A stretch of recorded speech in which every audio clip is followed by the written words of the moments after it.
Ned thought long and hard before replying. Okay, Nige. I think he's ready to step up to a challenge, and you argue a break. I'm not happy, mind you. I know, Ned. Nigel replied. I owe you a scoop, and I'm working in that direction. I don't want to know about scoops involving you, especially if you're planning to go into the woods near Bungay. There's some strange goings on in them thar woods. Rasped Ned in his country brogue. Having promised to send in his report on the first test, Nigel left and set about his second task, to secure tickets for the Lord's test. Posting his cheque for the tickets, he set off for the hardware store for items pertaining to a camping trip, and with the assistant's help soon had all he needed. "These will be delivered tomorrow afternoon, Mr. Nutkin," the assistant assured him. Nigel then strolled over to the village stores and purchased the things everyone had agreed on the night before.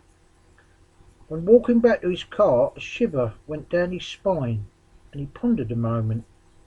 Was it excitement, the thrill of the chase, or was it what Ned had said regarding Bungay Woods? All trepidation had disappeared a few days later, as the four friends alighted the train at Edgbaston station and made their way to the ground. Do you think we'll see the Aussies? Asked Jim. Oh, yes, Replied Nigel jokingly. you'll see thousands of them, and if you see Pick and his family out of that lot, you'll be very lucky. Also, we have an elevated view which is in our favour, and the refreshment area is separate from the one frequented by the Aussies. That's in our favour, as I don't want them to see Billy and Buddy. Nigel had been careful to book reservations away from the Aussie contingent in a comfortable little B&B just off the main part of town, and this is where they were headed. His knowledge of Edgbaston stood him in good stead, and a short taxi ride soon had them at the door of the B&B. A stern-looking woman opened the door and ushered them in. Getting them to sign the book, she passed over the keys and led them to their room. They had a large room with two double beds and a bathroom with shower. No visitors at any time, especially women. She rasped. Doors locked at 10 p.m. and breakfast at 8 a.m. sharp. You can have dinner at 7:30 p.m., but that will be extra. Having said her piece, she left. Friendly people up here. Quipped Billy, I wonder what she'll make of this. and he produced from his case a blow-up figure of a woman. Nigel frowned. I thought you'd put a stroke like that. It's only a bit of fun. Replied Billy. Well, don't do anything until we leave. Warned Nigel. Nigel's knowledge of blow-up dolls and sex in general was rather limited, largely because of his appearance. In his teens he had no luck with the opposite sex, and sought solace in his three friends who had spasmodic success only. He did, however, when venturing into the country in Norfolk, discover that the girls were not as discerning about looks, but cared much more about lust. Indeed, Janine at the newspaper office, who was a rather lusty country wench, introduced Nigel to the joys of sex one day in a barn in the country. Embarrassingly, though, his fumbling and premature ejaculation produced fits of the giggles from this comely wench. She did have a soft spot for him, however, and was always up for a romp in the hay. The following day the gang was up early for breakfast, and after eating a hearty meal were ready to see some cricket. The Aussies opened the batting, and by lunch had made a good start at 93 for naught. Nigel busied himself by writing notes on his pad, A few burgers and beers later saw the afternoon session get under way, and the wicket quickly fell. In came Picky Runting, the Aussie captain, accompanied by cheers from the Aussie section, who continued to play the ball to all parts of the ground. At tea they had reached 220 for one, and then the rain came. Play was halted for the day, and a dejected and dishevelled crowd headed for the exit. "Let's go into town," said Buddy. Okay, "Said Jim." where shall we go? Let's go to a club, replied Billy. Nigel wasn't too keen in case they bumped into the Pick in his family. Grudgingly he agreed. "OK," he told them, "but keep your eyes peeled. Remember what we have to do." In town they passed a man standing outside a club carrying a board. The board detailed the prices for drinks and admission. "Looks reasonable," said Nigel. They made their way inside.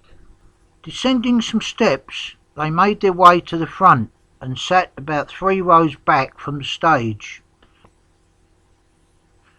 The show started when a crowd of about 200 were assembled. A man walked onto the stage and introduced himself as a mimic. "I can take off anyone you like," he confidently predicted. "You, sir," he said, pointing at Nigel. "What's your name? Stand up." Nigel stood up and gave his name. It was like a red rag to a bull, and the mimic proceeded to imitate Nigel mercilessly.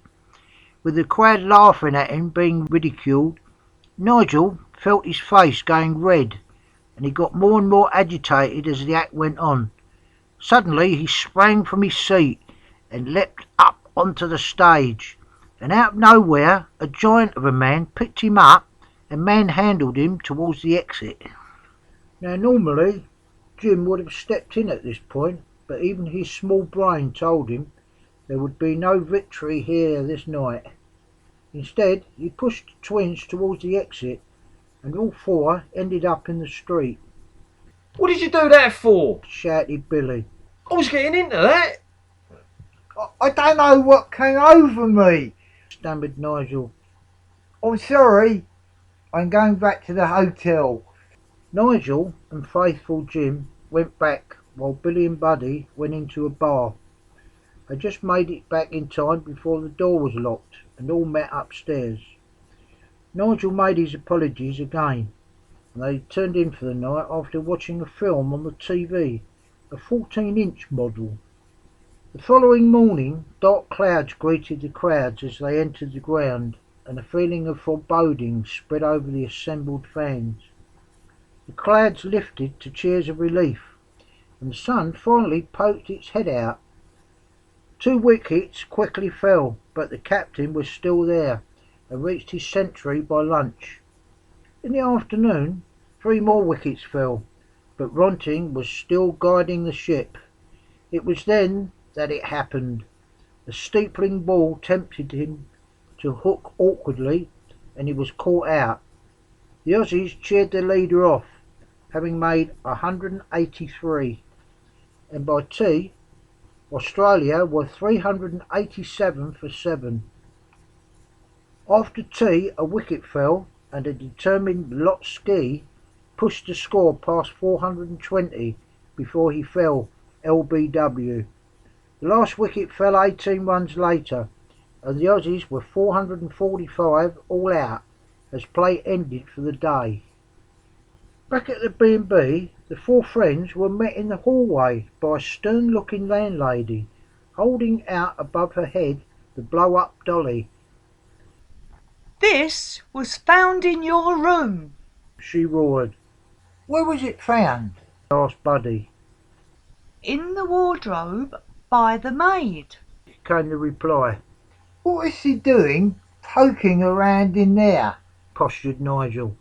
"Our suitcases are in there." "Never mind all that. Came the reply. Pack your bags and leave. I don't want any of that going on in here." "What about a refund?" demanded Nigel. "If you don't clear off, I'll call the police."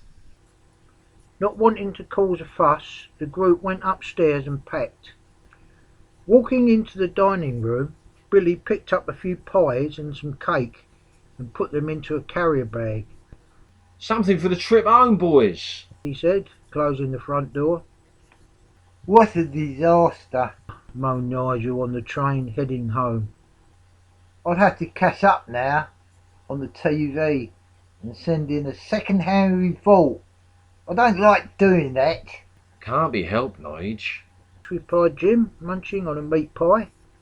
You had to do something stupid like that, didn't you? Nigel said, gesturing at Billy. I didn't know the staff were that nosy. It was folded flat underneath my case. Came the reply. Oh well, it will give us a few extra days to get fit and ready for the task in hand. I can't understand what they mean to do with the Aussies once they have them. Surely no one would buy them, knowing how important they are. Maybe a private collector wants them. Surmised Buddy. Could be, Retorted Nigel. They arrived at King's Cross at 8 p.m. and after a quick coffee caught the connecting train to Beccles, whereon they caught the bus to Edgbaston, arriving at 11 p.m. It was a short walk from there to the cottage. Oh, I wonder why they don't invest in lighting along here. Complained Nigel. Even the moon's gone on strike. Approaching the gate to the cottage, Nigel stopped suddenly. What's that by the gate? It looks like a large black shape. It's the dog from Bungay, Whispered Billy. He ventured closer and aimed a kick in its general direction. Came a plaintive reply. A bloody cow? Go on, get out, get away! Billy shouted. In the morning, Nigel was not happy.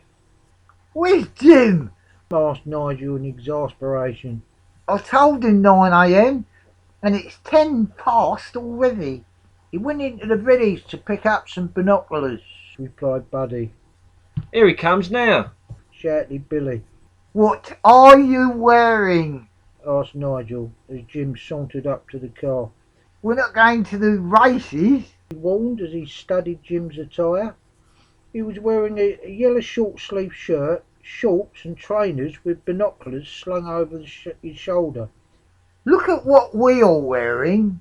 Camouflage clothing and sensible boots. I did get you some, so why aren't you wearing them? Sorry, Replied Jim. I'll put them on later.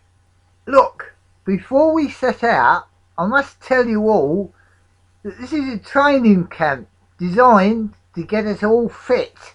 We must act as a team and look out for each other, okay? Said Nigel. Okay. Retorted Billy, and they all set off.